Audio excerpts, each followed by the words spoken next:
What's up, everybody? It's your man, MG Marcus Grant. And are you looking to stay up to date with the latest goings-on of your favorite, or maybe not so favorite NFL team? Well, how do you do that? You go directly to the source. Every week, Matty Kroll is doing just that with On the Beat, talking to beat reporters from across the National Football League. Be sure to check it out each and every week on 32-Bit. Yo, what is going on, everybody? It's your boy, it's your host, Calvin Domingo, a.k.a. Steezy A Smith. And I know it has been a while, but today, brought to you by the 32-Bit Network, we got another special edition of the episode of On the Beat featuring the Houston Texans, and I have a very important guest with me. Now, I know it has been a while, so as I like to call them, I have another VIG, a very important guest. She's a woman of many hats. Please welcome, without further ado, Miss Stephanie Stradley. She told me to call her Steph, but I wanted to introduce her just like that. But Steph, how you doing today? I'm great. How are you doing? I'm feeling blessed. I'm feeling great. It's real sunny over here in Seattle. Just getting back from vacation, so I'm getting back into the thick of things work-wise. You're over there over in Texas, correct? Yes, in Houston. We are having the hottest summer since 2011, so that's not ideal for training camp. Really? What are the temperatures looking like? Over 100 for a lot of 100? days. And like just to give you an example, I usually look at my phone right before I go in, and the feels like temperature the last time was 91 at 8 a.m. in the morning. 91. Oh my gosh. Yeah, like you're basically rooting for clouds and a breeze, and usually you don't get it. Well, it is Texas. I mean, I talked about earlier how I was on vacation. I'm coming over from Phoenix, and so I know you know how hot it get over there. And oh my gosh, it was like I think 111 the day that I left, and so I kind of came back to Seattle. You know, I was feeling kind of relieved because I was like, it was hot in Seattle before I left, but it's not 111 degrees hot. So yeah, and running around in it, like it's just hard standing out there. It's impressive. It's impressive. They really have to take care of their health when you're, doing work in that kind of heat. And they do have a practice bubble, but they usually save that for, like lightning and stuff like that, because it's hard to get like the 90, odd people in that small of a space. right. I really respect and commend them. So I think you're definitely right on track.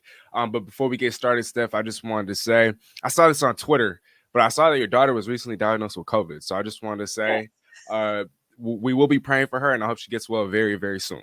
I appreciate it. Yeah, I'm home with her to kind of take care of her, and also just being responsible. Like I'm fine right now. I actually know my antibody levels, which are pretty good, and I'm hoping that I'm fine. But you can still spread it, without having any symptoms. So I'm staying away from training camp starting today. Oh, and I saw that too, which is really unfortunate just because, we are finally getting into the thick of things, training camp wise. I was actually at Seahawks training camp yesterday. And so, yeah, that really, really sucks. Hey, but it really doesn't, you just have to be responsible and, follow what the guidelines are. And that's what I'm doing. Right. And look, I know, you're talking about how you don't have any symptoms and whatnot, but you sound good. You look good. And so let's hope it stays that way. But Steph, before we get to the Houston Texans, I want to get to know you just a little bit. Sure. And so I could be mistaken, but not everyone has the opportunity to cover or report on their favorite team, which for you, obviously, is the Houston Texans. And if I read this correctly, you've been doing this since 2006 for the Houston Chronicle, right? Yes. And as so, a contributor, I'm not as a full time with them. It was just one of those accidents that happened, Oh. Back in 2006, things were looking pretty bleak. The 2005 season was terrible. Mm-hmm. And frankly, there wasn't a lot of coverage on the Texans. And there was a really great Astros blog that was on the Houston Chronicle. And I'm like, it would be nice for the fans if there was a Texans blog and I could do that. And so I did. And then it was a lot of fun. I had 2 different blogs. And then at some point the blog era kind of ended. And so then they consolidated it. And so I'm still writing. I don't write quite as much as I used to because there's a lot more writers on the team, that cover the team now. And so I pretty much pick my spots. Like I don't want to be, it's hard for me to get away from, the day job commitments to do this. But I really do think that, the Texans fan community and the community at large in Houston is a great one. And this is just one way that I felt like I could contribute. Some people contribute to their communities in all sorts of ways. And this is one way I try to contribute myself. And I've read, a lot of your work, and I think you've done a tremendous job of, being more or looking like you're more than just a contributor. You know what I mean? I'm pretty sure there's people out there saying like, why isn't she more than just a contributor? But I wanted to ask, I know you said that you don't do this full time for the team, but, for the other people out there that cover, their favorite teams, what would you say to those who struggle to balance between being biased and optimistic as well as being professional / real as it pertains to the teams that they cover? Okay, my view on that is I wear different hats. Like, obviously, when you cover a team, there's restrictions on, like, you're not showing up wearing fan gear and all that kind of stuff. But fan bloggers have been a thing for a long time. Mm-hmm. And there's a lot of different ways that people do it. And, like, some people do like hype videos, and some people, have different preferences. And my particular preference is I analyze football like I analyze a lot of stuff. Everything has pluses and minuses. And I think that fans really do want to have good information. And I don't think of it as this is optimistic or this is pessimistic. It just is what it is. And you try to go, hey, what is the reality that I'm experiencing? And a lot of times it's just a snapshot of a moment. And I think that people appreciate not being real in a mean way. Like, I am a big believer that you can be critical of something without being personal about something, that you realize that in this community, one of the main reasons why I wrote in the first place was I wanted to be able to have fans see the players and the personnel and the coaches, without the helmets. Like, what is really going on? What is the bigger picture?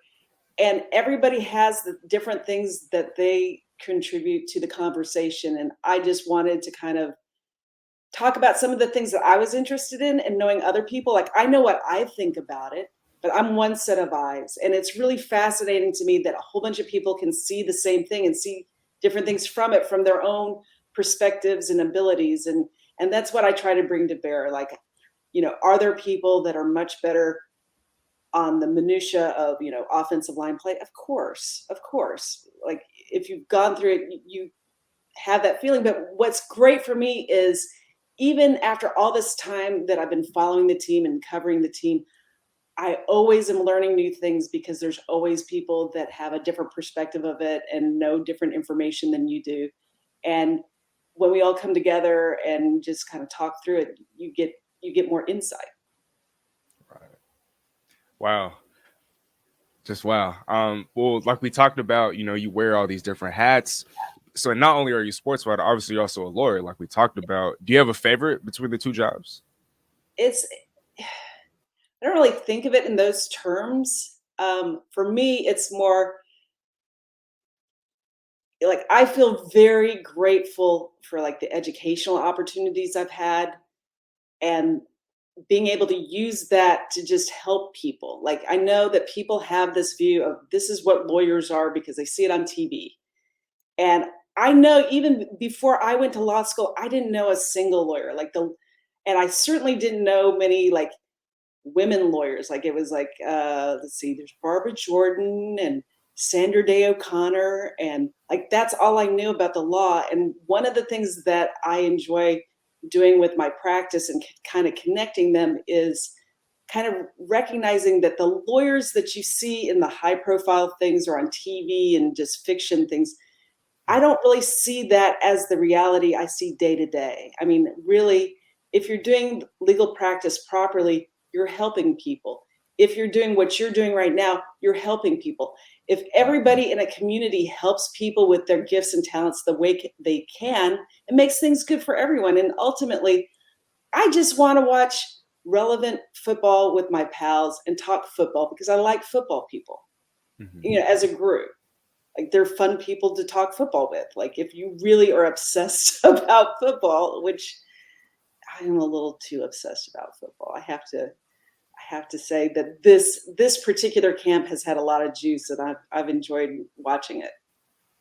And we will touch on that shortly, but I just wanted to add, Steph, I wouldn't be surprised if like later down the line you were selected or voted as the mayor of Houston. I mean, the way that you sound very enthusiastic and very passionate about just wanting to help out the community. And I feel like having a title like that, I mean, you would, what do you think? What do you say? I actually was a poli-sci major, and I did enough of that to realize that I'm a delicate flower, and that is not for me. I really appreciate the people that go into politics, but that's hard. That's really hard, and I appreciate the people that try to make things good for everybody, because it's a hard way to communicate where people aren't talking past each other, and it kind of hurts my heart. I'm way too much of a delicate flower for it. It just hurts my heart when just the important issues that are involved with it, and how sometimes people don't talk about serious issues in serious ways. Mm-hmm. Which is definitely a flaw in the system. One more thing I just wanted to talk about. Yeah. And you talked about how, being in politics is hard. And I know I'm not a lawyer and a writer, but I know that has to be hard as well. And so do you find it, in any way exhausting or mentally or physically draining, having to balance the two? No, not at all. I have to say that I like I admit that I like to work. I like to keep my brain busy. I think that it in some ways is like figuring out puzzles, and like when you help people, like you normally don't do it so much with sports, but sometimes you can. Like sometimes you can do big things that are good for people through sports. But ultimately we're all on our journeys, and in the big scheme of things, sometimes people come to lawyers because they need somebody to be comforting to them, and that is a role that I like to have, where people have big problems, and then you set them aside and say, okay, this is your problem, let's take it down, let's figure out a way. And people need you to be calm. It's kind of like, being a doctor or whatever. And yeah, you do have to do self-care and take care of yourself and take care of the people around you. But, I work inside in air conditioning, sitting down in a chair. So, with a loving family. So like that to me is fun. Like I try to make everything fun. Like if I choose to do something, it's going to be fun. And sometimes that's easier to do than others. And life is good, right? Yeah, it is. It Life is. good.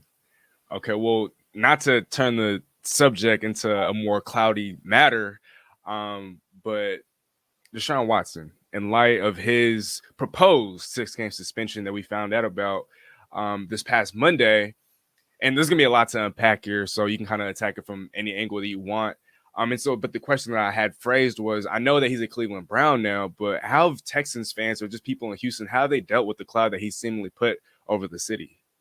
I think that's pretty individual, how people have reacted to it. I know last year's camp, really, he was there, he wasn't distracting inside the building. Like he was being as good a teammate as you can be, not playing and not exposing himself to injury. And they just dealt with it because of just the circumstances. It was his circumstance made it very difficult to trade him, and they eventually did it. And then they're like, okay, now this has moved on. And then, of course, there was the lawsuit directly against the Texans. And after the first lawsuit was filed, they decided they were going to settle with the rest of the people making claims, not admitting liability, but recognizing, that they're a football team and not they shouldn't have to be dealing with something that one of their former employees dealt with. Now, I mean, there's some uncertainty and lack of trust as it relates to what actually happened, and people have questions about that. And, those may end up never being resolved. And then it's not closed generally for the people involved with it, because even though most of the lawsuits have settled, the vast majority, I think all of them but one, there's still a labor law action that's going on. And the original decision was 6 games. It was written more like a labor law decision than it was written for the satisfaction of people that are just like, this doesn't make sense to me. And now it's just been announced at the time that we're recording this that it's going to be appealed by the NFL. We don't know who is going to look at it. It's going to either be Roger Goodell or somebody he assigns to handle the appeal decision. And if it's significant, then Watson's going to file something in federal court like normally does. And then it's just going to drag out. So, there's the civil process where the individual women with their agency, their ability to choose and control, decided on a result to buy some sort of peace and not go to trial. They are not participants in the labor law action, and the labor law action really doesn't have much protections for the people who were witnesses in it. Right. So not everybody who made a civil law claim or a criminal law claim wanted to work with the NFL. Like, they declined to participate. There was some public information that the plaintiff's lawyer said that they didn't think that the NFL had treated the witnesses with appropriate respect and that they didn't like that process. I don't know what all of the women individually, like we call them the women, but they're all individual people with their own individual agency and desires for closure. I don't know what they want. It's not really a part of the process. It's really, as a labor law battle, it's just going to be a battle between power. Who has the most power? And what's hard to kind of read, at least in the past cases, there's just a lack of control. It's really hard to be the subject of a public discussion, a high-profile discussion where you have little control. And the settlements were control for the women. They have zero control over what's going to happen in the labor law action. Hopefully this process, perhaps, I'm not sure if it's going to be this way, they changed the CBA to say that on the NFL appeal, the facts of the original arbitration hold, right? And so maybe that will minimize some of the harm about battling what the actual facts are, because we don't really actually know those. And the reason why we don't know the facts is because there was an investigation referred to, hundreds of pages. We haven't seen that because that's not part of the record. There was hearing transcripts. We haven't seen those. And so it was really interesting to see from just a labor law perspective and not like a human being perspective. The judge really went out of her way to really focus on the agreed facts. And the agreed facts, what we've been talking about for a while, are pretty reckless. The agreed facts are he contacted many women, that many women made claims against him for being inappropriate in those meetings, and that he used a small towel and he asked for services in certain locations. So most of the information that she talked about isn't new information. It's just those were facts that we just know. Both sides agree to it. Now, there may be some, discrepancies as to, whether sexual contact was intended and all that. But looking at the circumstances of all the evidence, she decided that, yeah, this was completely reckless behavior. And to the level that it was intentional. That's what she decided.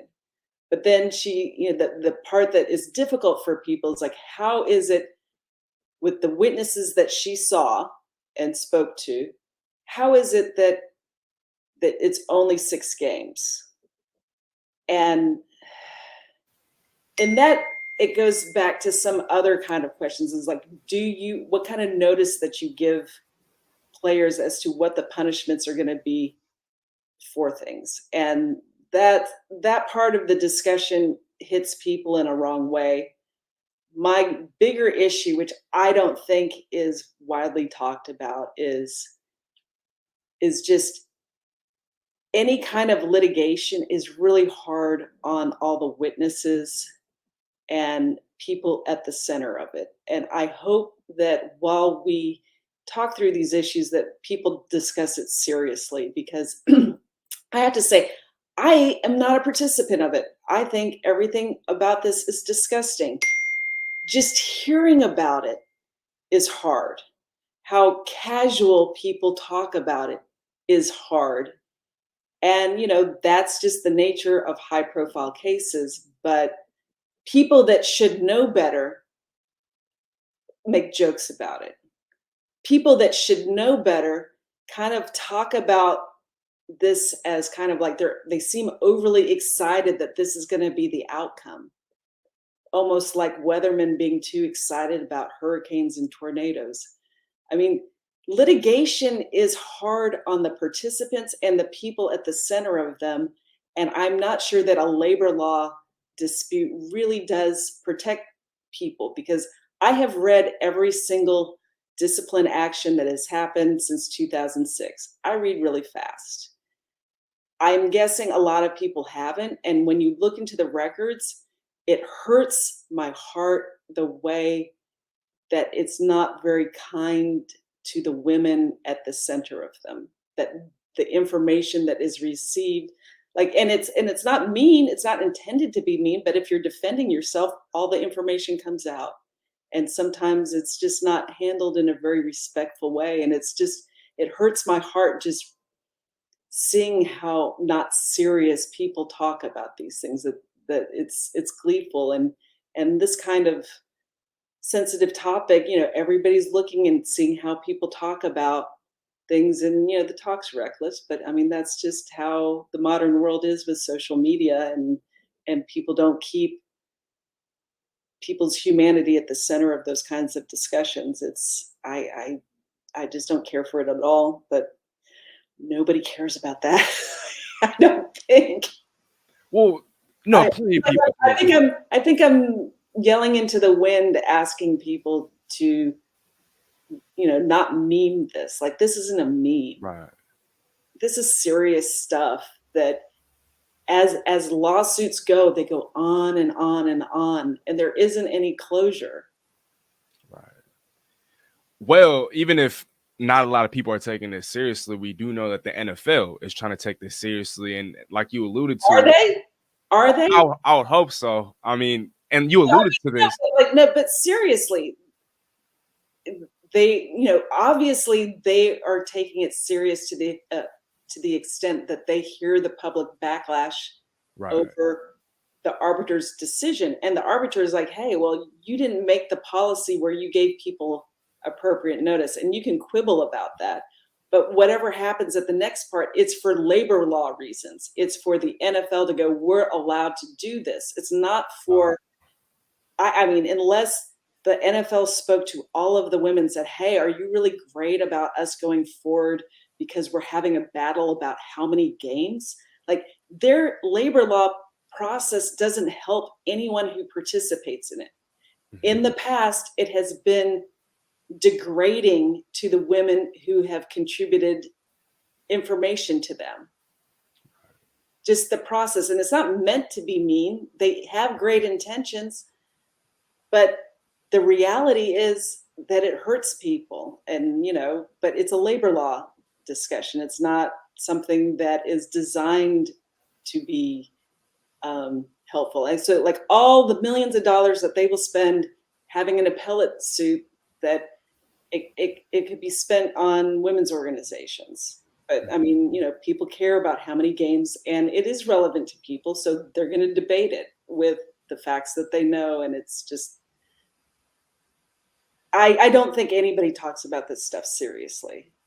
I mean, these are hard issues. These are really hard issues. There's no easy way to deal with these issues through an employment context, because it's hard enough for the criminal justice system or the civil law system to keep women's agency and control at the center of these discussions.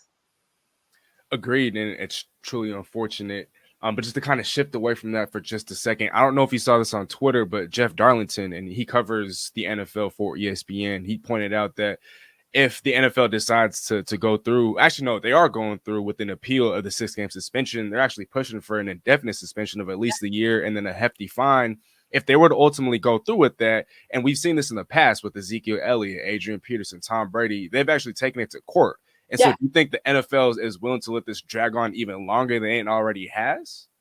I mean, the only kind of break against Deshaun Watson wanting to go that way is this year he gets paid less. So Right. if he delays the outcome, he's going to lose more money.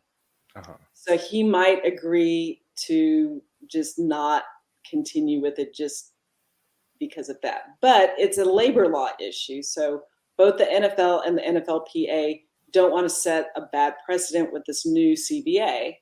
Right. So it's really a battle of power. It's not really it's not really about the participants. And maybe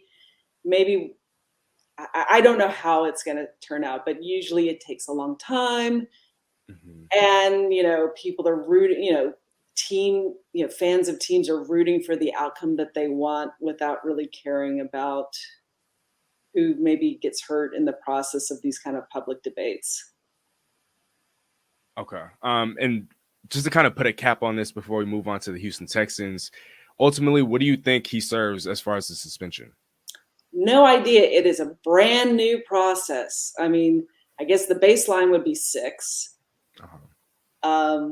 There's going to be a lot of pressure to make it greater than 6. And we don't know. I mean, that was the biggest issue going into this. There were surprises in the way that the arbiter ruled. Some people thought, well, this is a new process. She doesn't have to rely on what happened in the past. But, there's what's in the CBA, and then there's general labor law as it relates to fairness. And the question is do you have notice that sexual conduct of this nature ends up being a particular penalty, which frankly, those discussions are almost trivializing. Like we're talking games and punishment. What's going to show, like, does it really change anything if it's 6 games or a year or whatever? Like, does it change anything? Well, it matters to fans. Yeah. But just the unintentional harms that come from it, I'm not looking forward to it. I mean, I guess I should be waiting for all the jokes that happen on sports talk media or radio and on social media. And I just have to put that in a box and just not think about who that hurts.